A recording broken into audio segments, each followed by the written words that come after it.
قطره قطره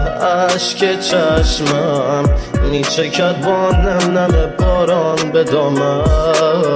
بستگی باره سفر رو با تو ای عاشق ترین بد کردم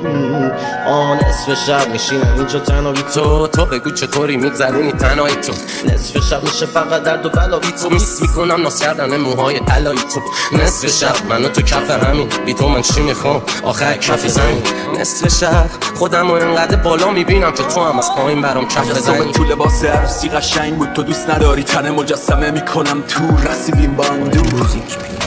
رقصیدیم با هم نور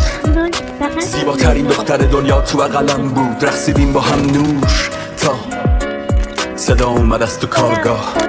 تکه هوا شد و ریخت مجسمه لق شد کلی دست و پا شد و ریخت و به جز مرگ که بی سایه است این جهان نمادین انعکاس سرمایه است چی میشد انتهای حرفا سرمایه من اینجا این شعر تنها مهم نیست چقدر تنها مهم اینه ایستادم رو متن حرفام بمالید بمیرید عاقبت بفرمان من قمار کردم رو تنم واسه نبض جریان نه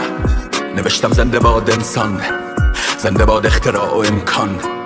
زنده باد ابزار و صنعت بالاتر از هر لحظه اکتشاف و عرفان دیگه منم و حس دوباره پر از ترس دقیقا وسط تیکه پاره گذشتم با تیکه های ریخته هم دوباره میشه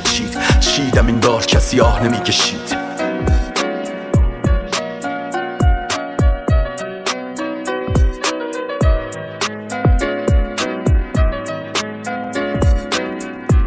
Remix by Music P تا اینجا سعی و سادمی و صاف تا اینجا یادت بیمونه جای چی کجاست تا اینجا شق و رقی قشنگی تا اینجا کاسه تو باز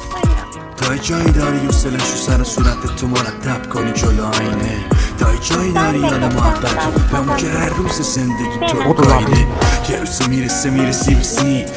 به چل دیگه